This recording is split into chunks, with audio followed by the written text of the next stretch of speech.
ગુજરાતના 11 સહિત કોંગ્રેસે વધુ 57 ઉમેદવારોના નામ કર્યા જાહેર. આણંદથી અમિત ચાવડા, છોટાઉદેપુરથી સુખરામ રાઠવા, સાબરકાંઠાથી તુષાર ચૌધરી, અમરેલીથી જેનીબેન ઠુમ્મરને ઉતાર્યા મેદાનમાં. આ સાથે રાજ્યમાં 18 બેઠકો પર ચિત્ર થયું સ્પષ્ટ.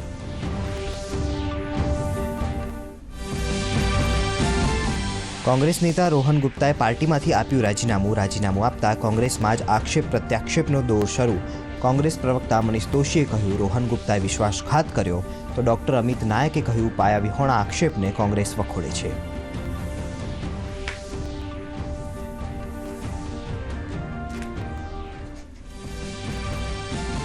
લોકસભા ચૂંટણીમાં મતદાન માટે મતદાર ફોટો ઓળખપત્ર ઉપરાંત અન્ય 12 દસ્તાવેજો પણ રહેશે માન્ય. જોબ કાર્ડ, બેંક પોસ્ટની ફોટોગ્રાફ સાથેની પાસબુક, શ્રમ મંત્રાલયની યોજના હેઠળ આપવામાં આવેલ હેલ્થ ઇન્સ્યોરન્સ સ્માર્ટ કાર્ડ રહેશે માન્ય. મતદાન માટે ઓળખ કાર્ડ અનિવાર્ય.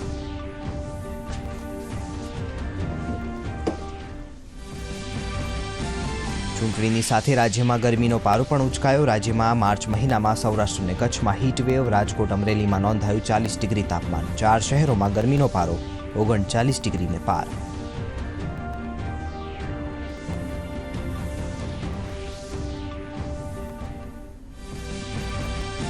મોરબી ઝૂલતા પુલ દુર્ઘટના કેસમાં સુપ્રીમ કોર્ટે જયસુખભાઈ પટેલને શરતી જામીન કર્યા મંજૂર. 14 માસ બાદ મોરબી સબજેલમાંથી છૂટીને બહાર આવશે જયસુખ પટેલ, તો અગાઉ 10માંથી 6 આરોપીને મળી ચૂક્યા છે જામીન.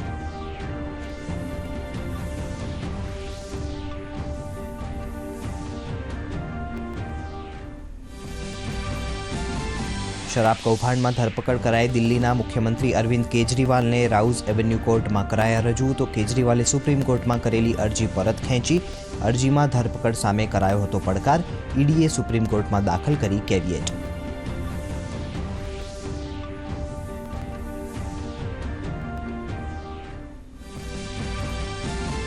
પ્રધાનમંત્રી નરેન્દ્ર મોદીનું ભૂતાનના શિમ્પુમાં કરવામાં આવ્યું ભવ્ય સ્વાગત. એરપોર્ટ પર ગાર્ડ ઓફ ઓનર આપી કરાયું સન્માન.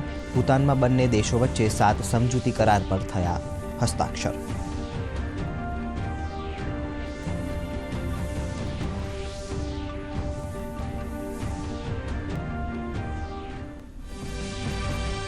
સપ્તાહના અંતિમ કારોબારમાં ભારતીય શેરબજાર વધારાની સાથે રહ્યું બંધ. સેન્સેક્સ 72,831 અને નિફ્ટી 22,096 પર બંધ. રિયાલ્ટી અને ઓટો સેક્ટર્સ તેજીનું નિશાન, તો સોના ચાંદીના ભાવમાં ઘટાડો.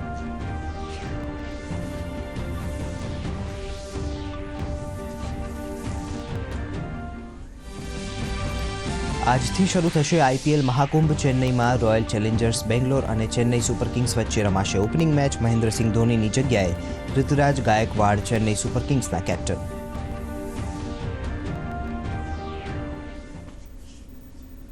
તો દર્શક મિત્રો, આવો સમાચારો જોઈએ વિગતવાર. કોંગ્રેસે લોકસભા ચૂંટણી 2024 માટે ગુજરાતના 11 ઉમેદવારોના નામની જાહેરાત કરી અને બીજી તરફ રોહન ગુપ્તાએ કોંગ્રેસમાંથી રાજીનામું આપી દીધું છે. તેઓ કોંગ્રેસના રાષ્ટ્રીય પ્રવક્તા અને અમદાવાદ પૂર્વ લોકસભા બેઠક પરથી કોંગ્રેસના ઉમેદવાર હતા. થોડા દિવસ પહેલા જ તેમની પિતાની નાદુરસ્ત તબિયતનું કારણ આપી લોકસભા ચૂંટણી લડવાનો ઇનકાર કર્યો હતો. હવે રોહન ગુપ્તાએ પાર્ટી અધ્યક્ષ મલ્લિકાર્જુન ખડગે સમક્ષ પક્ષમાંથી પોતાનું રાજીનામું સોંપ્યું છે. તો આ સામે કોંગ્રેસ પ્રવક્તા મનીષ દોશી અને ડોક્ટર અમિત નાયકે પ્રતિક્રિયાઓ આપી હતી.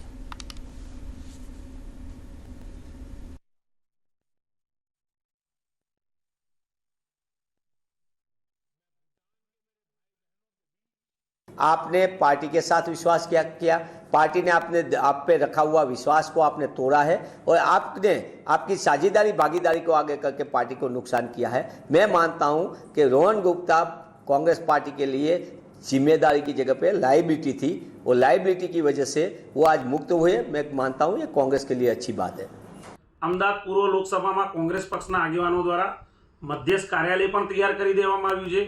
તમામ તૈયારીઓ પણ થઈ ગઈ છે અને છતાં પણ રોહનભાઈએ જે રીતે પાયાવિહોણા અને ધડ માથા વગરના ખોટા આક્ષેપો કરીને જે પ્રાથમિક સભ્યપદેથી કોંગ્રેસ પક્ષમાંથી રાજીનામું આપ્યું છે, તેને હું અને કોંગ્રેસ પક્ષના તમામ કાર્યકર્તાઓ વખોડીએ છીએ. ક્યાંક પોતાના અંગત લાભ માટે, ક્યાંક પોતાના ધંધાકીય સંબંધોને સાચવવા માટે, ક્યાંક ડરની રાજનીતિમાં જે ડરના પ્રભાવ હેઠળ રોહનભાઈએ જે નિર્ણય લીધો છે એ ખોટો નિર્ણય છે અને આ નિર્ણય તેમનો વ્યક્તિગત નિર્ણય છે. એમાં કોંગ્રેસ પક્ષને તેના સાથે કોઈ લેવા દેવા નથી.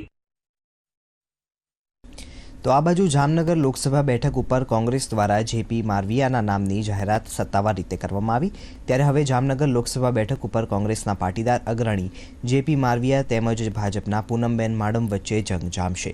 નોંધનીય છે કે જેપી મારવિયા જામનગર જિલ્લા પંચાયતના સદસ્ય છે અને છેલ્લા 2 દાયકાથી કોંગ્રેસમાં સક્રિય છે. જામનગર જિલ્લા પંચાયત વિરોધ પક્ષના નેતાની જવાબદારી પણ તેઓ સંભાળી ચૂક્યા છે.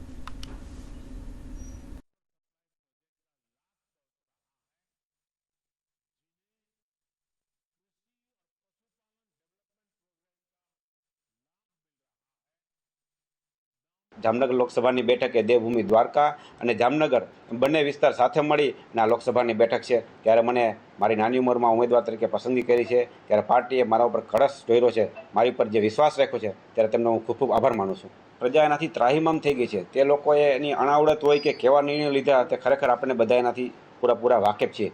તો આ બધા મુદ્દાઓ લઈ અમે છેવાડાના માણસ સુધી પહોંચાડીશું. તેમના પ્રશ્નોને વાચા આપવા માટે અમે તત્પર રહીશું. એ બાબતે લઈ અને અમે આજે મેદાનમાં ઉતર્યા છીએ. કોંગ્રેસે આણંદ બેઠક માટે યુવા ઉમેદવાર અમિત ચાવડા ઉપર પસંદગી ઉતારી. હવે અમિત ચાવડા અને ભાજપના ઉમેદવાર મિતેશ પટેલની વચ્ચે ચૂંટણીનો જંગ જામશે. અમિત ચાવડા વર્ષ 2004થી કોંગ્રેસના આંકલાવ વિધાનસભાના ધારાસભ્ય હતા.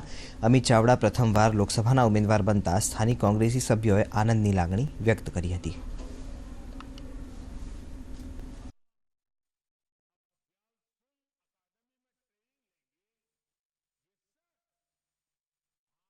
આજે જ્યારે પસંદગી થઈ છે ત્યારે હું ચોક્કસ આણંદ જિલ્લાના ચરોતર વિસ્તારના તમામ લોકો પર મને વિશ્વાસ છે.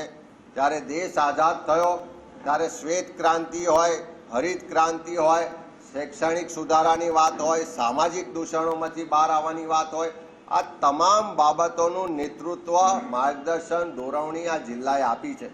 આવનારા સમયમાં પણ પક્ષના વિચારધારા સાથે લોકોના પ્રશ્નોને ઉજાગર કરવા માટે લોકોના આશીર્વાદ મેળવીશું અને મને ચોક્કસ વિશ્વાસ છે કે આ વિસ્તારની જનતા આ વખતે પરિવર્તન માટે મત કરશે અને ફરીથી આ વિસ્તારમાં કોંગ્રેસનો તિરંગો ઝંડો લહેરાશે. તો સાબરકાંઠા અરવલ્લી જિલ્લા લોકસભા બેઠક માટે કોંગ્રેસના પૂર્વ કેબિનેટ મંત્રી ડોક્ટર તુષાર ચૌધરીને ઉમેદવાર બનાવ્યા છે. તુષાર ચૌધરી ખેડબ્રહ્મા વિધાનસભાના ધારાસભ્ય છે. તુષાર ચૌધરીએ આજે હિંમતનગર જિલ્લા કાર્યાલય ખાતે જીતનો આશાવાદ વ્યક્ત કર્યો હતો.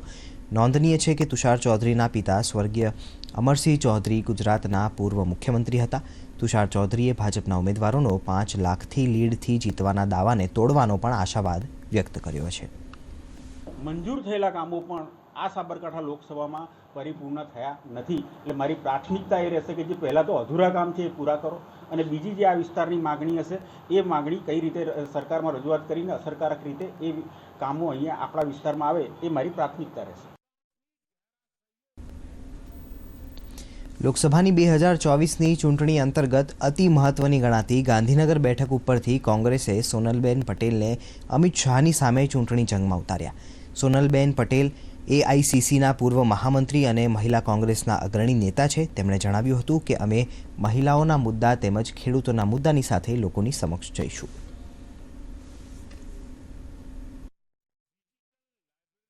રાહુલજીએ ન્યાય યાત્રા શરૂ કરી તે વખતે લેબરના પ્રોમિસીસ નક્કી કર્યા છે. ખાસ કરીને ખેડૂતોને માટે પણ કોંગ્રેસે પોતાના જે પ્રોમિસીસ છે તે બતાવ્યા છે. એમ 5 પ્રકારના જુદા જુદા મહિલાઓ માટે આ રીતે જે પ્રોમિસીસ છે તે લઈને અમે લોકોની વચ્ચે જઈશું. તમે કહ્યું તેમ 4 સીટ વિધાનસભા અર્બન એરિયામાં છે અને 3 જે સીટ છે તેમાં રૂરલ એરિયામાં છે. તો રૂરલ એરિયાના જે લોકો છે તે લોકોની સાથે અમે આ પ્રોમિસીસ લઈને જવાના છે અને જે લેબર છે એમાં પણ અમે લોકો જે અમારા પક્ષે વાત કરી છે તે લઈને ચોક્કસ જઈશું. દાહોદમાં કોંગ્રેસ માટે ઉમેદવાર ડોક્ટર પ્રભાબેન તાવીડિયાદનું નામ જાહેર થતાં પત્રકાર પરિષદનું આયોજન કરવામાં આવ્યું, જેમાં પ્રભાબેન તાવીયાડે જણાવ્યું હતું કે અમે દાહોદમાં રોજગારી, સિંચાઈ યોજના જેવા અનેક મુદ્દાઓની સાથે લોકો સુધી પહોંચીશું તેમજ દાહોદની લોકસભા સીટ ઉપર વિજય પણ મેળવીશું. આમ આદમી પાર્ટીના તરુલતાબેને પણ જણાવ્યું કે દાહોદ વિધાનસભાની બેઠક માટે ડોક્ટર પ્રભાબેન તાવીયાડ ખૂબ જ સક્ષમ છે અને તેમનો સપોર્ટ કરીએ છીએ. દાહોદ લોકસભામાં પ્રભાબેન ખૂબ જ જંગી મતોથી વિજયી બને તેવો પ્રયત્ન પણ અમે કરીશું. દરેક બૂથ સુધી અમારા પણ કાર્યકરો અને કોંગ્રેસના કાર્યકરો સાથે રહીને જ કામ કરશે અને આ સીટ દાહોદ જિલ્લાની જે લોકસભામાં આપણે બધા પ્રભાબેનને સારી બહુમતીથી ચૂંટીને દિલ્હી સુધી મોકલીશું અને આપણા દાહોદનું દર્દ એ ત્યાં લોકસભામાં અવાજ ઉઠાવશે. એમને અગાઉ પણ અવાજ ઉઠાવ્યો છે, એ આપણે બધા જાણીએ છીએ.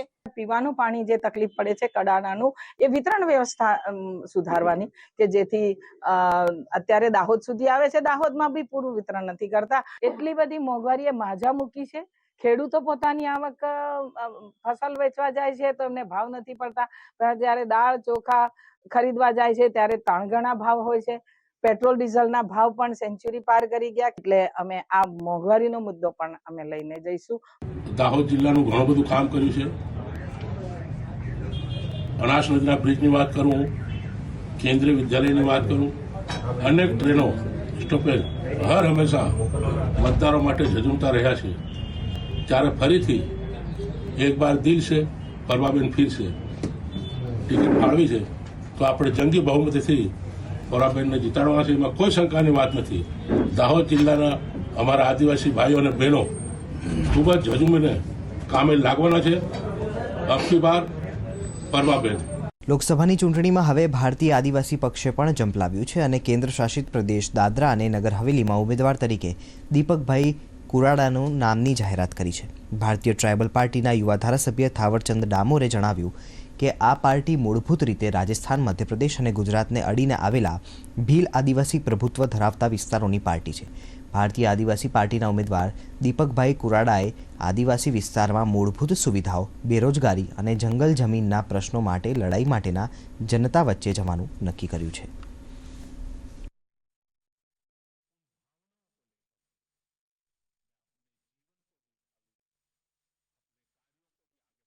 मेरी जो उम्मीदवारी है वो भारत आदिवासी पार्टी की ओर से यहाँ पे की गई है, तो मैं इस भारत आदिवासी पार्टी के माध्यम से यहाँ पे उम्मीदवारी करूंगा और मैं आशा करता हूँ कि दादरा नगर हवेली के जनता मुझे काफी बहुत वोटों से हमें जिताएगी और मुझे जनता पे पूरा भरोसा है. और जनता अगर जिताती है तो मैं उनको ये पक्का वादा करता हूँ कि उनकी जो उम्मीदें हैं, जो भरोसा है, उन पर मैं खरा उतरूंगा. લોકસભા ચૂંટણી અન્વયે મુખ્ય ચૂંટણી અધિકારી દ્વારા જણાવવામાં આવ્યું હતું કે મતદાન માટે મતદાર ફોટો, ઓળખ કાર્ડ, EPIC ઉપરાંત અન્ય 12 દસ્તાવેજો પણ માન્ય રહેશે. આ દસ્તાવેજોમાં આધાર કાર્ડ, મનરેગા હેઠળ આપવામાં આવતા job card, bank, post office તરફથી આપવામાં આવતી ફોટોગ્રાફ સાથેની પાસબુક, શ્રમ મંત્રાલયના યોજના હેઠળ આપવામાં આવેલા health insurance smart card, driving licence, PAN card સહિતના દસ્તાવેજોનો સમાવેશ થાય છે. બિન નિવાસી ભારતીયોની જો મતદાર તરીકે નોંધણી કરેલી હોય તો તેઓએ મતદાન મથકે ફક્ત અસલ પાસપોર્ટ રજૂ કરીને તેમની ઓળખ પ્રસ્થાપિત કરવાની રહેશે.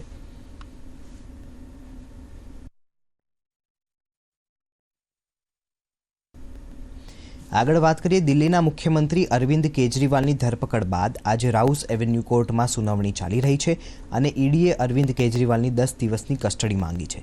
અરવિંદ કેજરીવાલની શરાબ ગોટાળામાં ધરપકડ કરવામાં આવી છે. અરવિંદ કેજરીવાલ એવા મુખ્યમંત્રી છે જેઓ મુખ્યમંત્રી પદે હતા અને તેમની ધરપકડ કરવામાં આવી. આ પરિસ્થિતિ વચ્ચે એવા અહેવાલ આવ્યા હતા કે અરવિંદ કેજરીવાલ જેલમાંથી સરકાર ચલાવશે. આ સમગ્ર ઘટનાક્રમ દરમિયાન ઈડીએ સુપ્રીમ કોર્ટમાં કેવિયેટ દાખલ કરી છે. નોંધનીય છે કે એક સમયે ભ્રષ્ટાચારનો વિરોધ કરીને રાજકારણમાં આવેલા અરવિંદ કેજરીવાલની ભ્રષ્ટાચાર આચરવાને કારણે ધરપકડ કરવામાં આવી છે.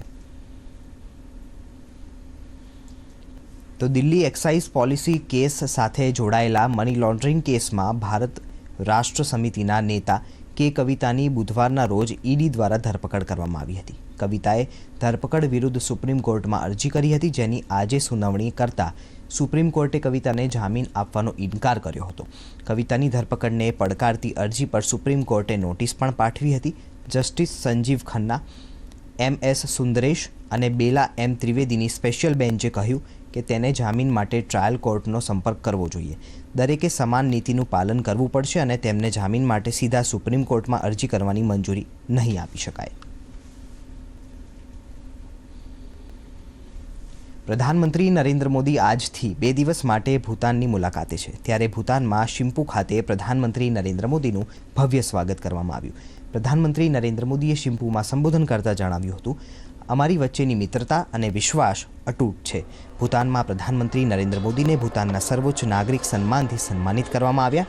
આ અવસરે પ્રધાનમંત્રીએ જણાવ્યું હતું કે હું 140 કરોડ ભારતીયો વતી આ સન્માન સ્વીકારું છું.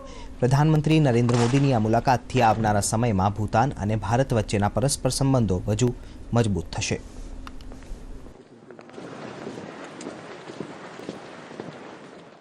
ये भारत और 140 करोड़ भारतीयों का सम्मान है. भूटान की इस महान भूमि पर मैं सभी भारतवासियों की ओर से ये सम्मान नम्रता से स्वीकार करता हूं और इस सम्मान के लिए आपका और भूटान की जनता का हृदय से कोटि कोटि धन्यवाद करता हूं कि भूटान के लोग उनके अपने परिवार के सदस्य हैं. भूटान के लोग भी यह जानते हैं, मानते हैं कि भारत उनका परिवार है. ये अवसर और भी खास हो जाता है.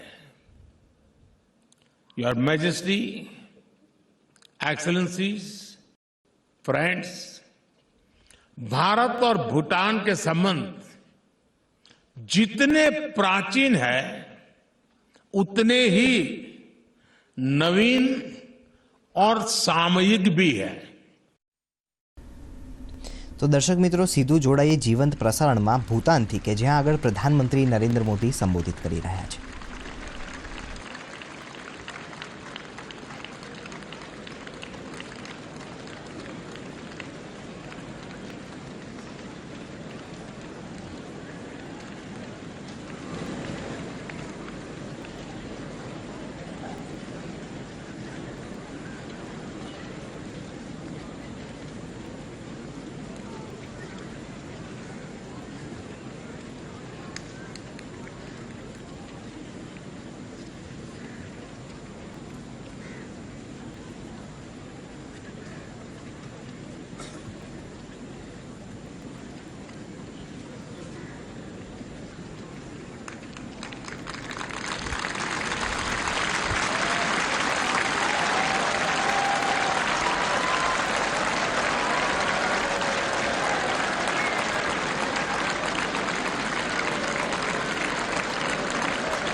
તો દર્શક મિત્રો, સમાચારોમાં આગળ વધીએ.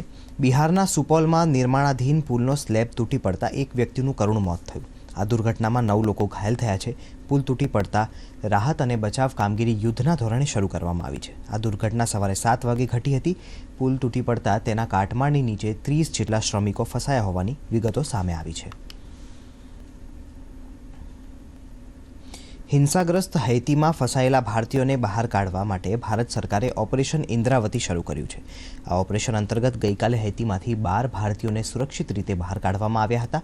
આ ઓપરેશનની માહિતી વિદેશ મંત્રી તરફ S Jaishankar social media platform x પર આપી હતી.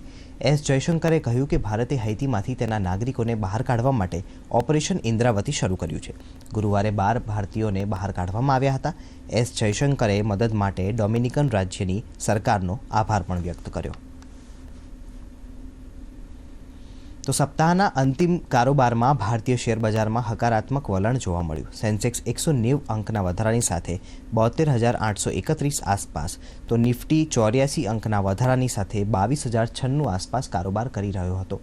આજે રિયાલ્ટી અને ઓટો સેક્ટર્સમાં નવી ખરીદી નીકળતા તેજીનું નેતૃત્વ હતું. કમોડિટીની વાત કરીએ તો આજે બ્રેન્ટ ક્રૂડ ઓઇલ ઘટાડાની સાથે $85 પ્રતિ બેરલ આસપાસ કારોબાર કરી રહ્યો હતો. તો આજે સોના અને ચાંદીમાં ઘટાડાની ચાલ જોવા મળી. MCX પર સોનાનો ભાવ ઘટીને ₹65,950 પ્રતિ તોલા અને ચાંદીનો ભાવ ઘટીને ₹74,700 પ્રતિ કિલોગ્રામ બોલાઈ રહ્યો હતો. ગાંધીનગરના કોબા ખાતે ભારતીય જનતા પાર્ટીના પ્રદેશ કાર્યાલય કમલમ ખાતે ઘર ઘર ચલો અભિયાન અંતર્ગત પ્રદેશની બેઠક મળી, જેમાં પ્રદેશ સંગઠન મંત્રી રત્નાકરજી તેમજ ઘર ઘર ચલો અભિયાનના સંયોજક હિતેશ પટેલ સહિતના અગ્રણીઓ ઉપસ્થિત રહ્યા. આ અભિયાન 3 ફેઝમાં ચાલશે, જેમાં મુખ્યમંત્રી ભૂપેન્દ્ર પટેલથી માંડીને તમામ કાર્યકરો જોડાશે, જેમાં 5 એપ્રિલે પ્રધાનમંત્રી નરેન્દ્ર મોદીએ લખેલો પત્ર ઘરે ઘરે પહોંચાડવામાં આવશે, તો 6 એપ્રિલના રોજ ભાજપના કાર્યકરો સક્રિય સભ્યના ઘરે ભાજપનો ધ્વજ લહેરાવશે. પાર્ટીના કાર્યકર્તાઓ આગામી સમયમાં ઘર ઘર સંપર્ક અભિયાનનું એક અભિયાન શરૂ કરી દરેક પરિવાર સુધી ભારતીય જનતા પાર્ટીની વાત, નરેન્દ્રભાઈએ કરેલા કામોની વાત લઈ અને ભારતીય જનતા પાર્ટીના કાર્યકર્તાઓ ઘર ઘર સુધી જવાના છે. આજે આખો દેશ મોદીમય બન્યો છે, મોદીનો પરિવાર બન્યો છે, ત્યારે ભારતીય જનતા પાર્ટીનો કાર્યકર્તા બૂથ ઉપર રહેલા જે 200-300 પરિવારો છે, એ પરિવારો પણ નરેન્દ્રભાઈના મોદીમય પરિવાર બને એના માટે એક સ્ટીકર, મારો પરિવાર મોદી પરિવાર, આ સ્ટીકર લઈ અને બૂથ ઉપર જશે, પરિવારના દરવાજા ઉપર આ સ્ટીકર ચોંટાડશે અને એ પરિવારને ભારતીય જનતા પાર્ટી સાથે જોડવાનું એક કેમ્પેન ચલાવશે. મોરબી ઝૂલતા પુલ દુર્ઘટના કેસમાં સુપ્રીમ કોર્ટે જયસુખ પટેલના જામીન મંજૂર કર્યા. જામીન મળવાને પગલે 14 માસ બાદ જયસુખ પટેલ જેલમાંથી બહાર આવી શકશે. નોંધનીય છે કે 30/10/2022માં મોરબીનો પ્રખ્યાત ઝૂલતો પુલ તૂટી પડતા 135 લોકોના મોત થયા હતા. આ ઘટનામાં પોલીસે ઓરેવા ગ્રુપના એમડી જયસુખ પટેલની ધરપકડ કરી હતી. જયસુખ પટેલના વકીલ અનિલ દેસાઈએ જણાવ્યું હતું કે રેગ્યુલર જામીન માટે સુપ્રીમ કોર્ટમાં અરજી કરવામાં આવી હતી, જેનો સ્વીકાર કરી લેવામાં આવ્યો છે.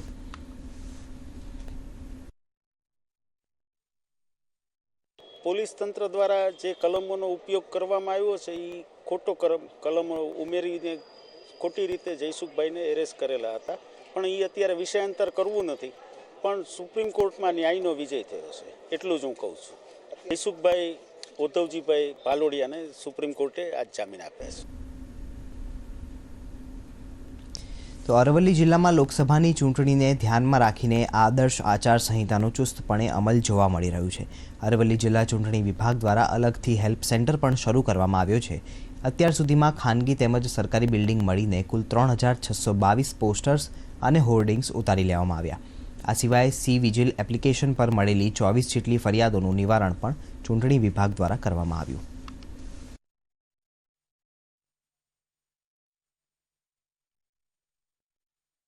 આશરે 3622 જેટલા ટોટલ પબ્લિક પ્રોપર્ટી એટલે કે ગવર્મેન્ટ પ્રોપર્ટી પરથી પોસ્ટર, બેનર અને વોલ પેઇન્ટિંગ દૂર કરેલા છે. એ જ રીતે 608 જેટલા પ્રાઇવેટ બિલ્ડિંગો પરથી પણ વોલ પેઇન્ટિંગ અને પોસ્ટરો દૂર કરેલા છે. આ સિવાય અત્યાર સુધીમાં સિવિજિલમાં અમને કંટ્રોલ રૂમ 1950 પર બંને થઈને 24 જેટલી ફરિયાદો મળેલી છે. આ ફરિયાદો અમે તાત્કાલિક ધોરણે આચારસંહિતાના અમલ સાથે દૂર કરેલી છે, નિકાલ કરેલો છે. મહેસાણાની સાકળચંદ પટેલ યુનિવર્સિટી તેમજ વોટર મેનેજમેન્ટ ફોરમ અમદાવાદના ઉપક્રમે વિશ્વ જળ દિવસની ઉજવણી કરવામાં આવી, જેમાં નિષ્ણાત વક્તાઓ દ્વારા શાંતિ માટે પાણીનો ઉપયોગ વિષય અંતર્ગત વક્તાનું આયોજન કર્યું, જેમાં પાણીના વેડફાટને અટકાવવાનો ઉપાય માટે સૂચનો કરવામાં આવ્યા. તેમજ વોટર મેનેજમેન્ટ ફોરમ અને housing commissioner Gujarat housing board અમદાવાદના SB વસાવાએ વિશેષ ઉલ્લેખ કર્યો હતો કે આપણે દરિયામાં જતા પાણીનો સદુપયોગ કરીશું તો આપણો દેશ ઝડપથી પ્રગતિ કરશે.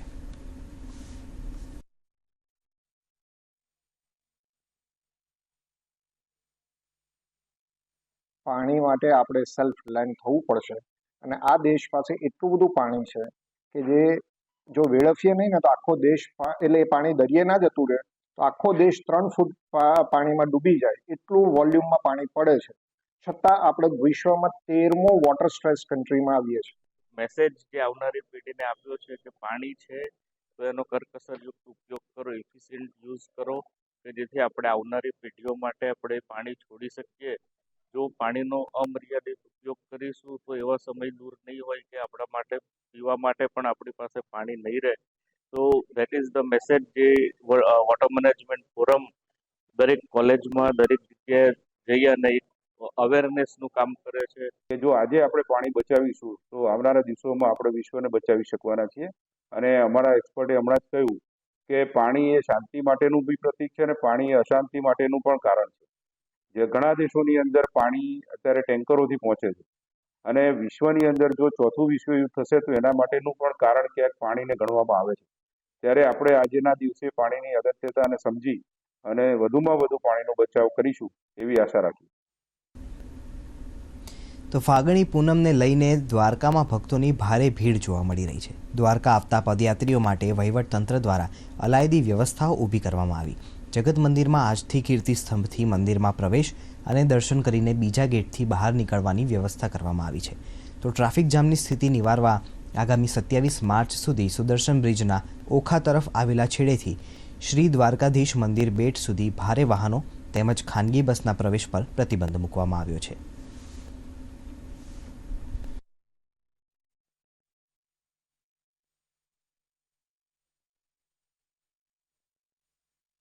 આજથી આવતી 25 તારીખ સુધી વન વે એન્ટ્રી અને એક્ઝિટનું આપણે મંદિર વ્યવસ્થાપન તંત્ર તરફથી આયોજન કરવામાં આવેલ. આ ઉપરાંત બેટ દ્વારકા ખાતે પણ મોટી સંખ્યામાં હાલ સુદર્શન સેતુનું જે ઉદ્ઘાટન થઈ ગયું છે એના પછી મોટી સંખ્યામાં દર્શનાર્થીઓ આવી રહ્યા છે. તો ત્યાં કોઈ અવ્યવસ્થા ના સર્જાય તે માટે અધિક જિલ્લા મેજિસ્ટ્રેટ શ્રી દેવભૂમિ દ્વારકા દ્વારા ભારે વાહનો ઉપર પ્રતિબંધ લાદવામાં આવ્યો છે, જેથી કરીને દર્શનાર્થીઓ સ્મૂથલી દર્શન માટે બેટ દ્વારકા મંદિર ખાતે જઈ શકે. તો આ બાજુ ખેડા જિલ્લાના સુપ્રસિદ્ધ યાત્રાધામ ડાકોર ખાતે ફાગણી પૂનમ, હોળી અને ધૂળેટી નિમિત્તે લાખોની સંખ્યામાં શ્રદ્ધાળુઓ દર્શનાર્થે આવી રહ્યા છે. ત્યારે ડાકોર રણછોડરાય મંદિર કમિટી તેમજ જિલ્લા વહીવટતંત્ર અને પોલીસ તંત્ર દ્વારા ભક્તોને દર્શન માટે કોઈપણ જાતની તકલીફ ન પડે તેવી વ્યવસ્થા ગોઠવવામાં આવી. વાહન પાર્કિંગ, રાત્રિ રોકાણ, જમવા અને પીવાના પાણી સહિતની વ્યવસ્થાઓ ઊભી કરવામાં આવી. તો સાથે પદયાત્રીઓને મનોરંજન મળે તે માટે ધાર્મિક કાર્યક્રમોનું પણ આયોજન કરવામાં આવ્યું. સોમવારે મંદિર પરિસરમાં ફાગણી પૂનમની ઉજવણી કરવામાં આવશે. જિલ્લા વહીવટી તંત્ર અને જિલ્લા પોલીસ તંત્ર સાથે મળી અને સુચારુ વ્યવસ્થા ડાકોર બહાર પદયાત્રી માર્ગ અને મંદિર પરિસરની વ્યવસ્થા ગોઠવવામાં આવે છે. જેના ભાગરૂપે મંદિરના સમય નક્કી કરવામાં આવે છે. પૂનમના દિવસે સવારે 4 વાગે મંગળા આરતી થઈ અને મોડી સાંજ સુધી દર્શન સતત ભક્તોને થઈ શકે તેવી વ્યવસ્થા ગોઠવવામાં આવી છે. આગળ આરોગ્ય વિષયક સેવાઓ પણ ઉપલબ્ધ રખાવવામાં આવી છે. ફાયરને લગતી પણ સેવાઓ ઉપલબ્ધ રખાવવામાં આવી છે. ઇમરજન્સી વાન, તાત્કાલિક સારવાર કેન્દ્ર પણ મંદિરમાં કરવામાં આવશે વહીવટીતંત્ર દ્વારા. આ બધી જ વ્યવસ્થા વૈષ્ણવોના હિતને ધ્યાનમાં રાખીને કરવામાં આવી છે. 18મી લોકસભાની ચૂંટણીની તારીખોની જાહેરાત ભારતીય ચૂંટણી પંચ દ્વારા થઈ ચૂકી છે. ત્યારે ચૂંટણીલક્ષી ગતિવિધિઓ, સમાચારો, અહેવાલ અને એનાલિસિસ માટે જુઓ ચૂંટણીલક્ષી અમારો વિશેષ કાર્યક્રમ જનાદેશ 2024 દરરોજ સાંજે 6 વાગે માત્ર ડીડી ગિરનાર પર. આ કાર્યક્રમ આપ ડીડી ગિરનાર અને ડીડી ન્યૂઝ ગુજરાતીની YouTube ચેનલ પર પણ લાઈવ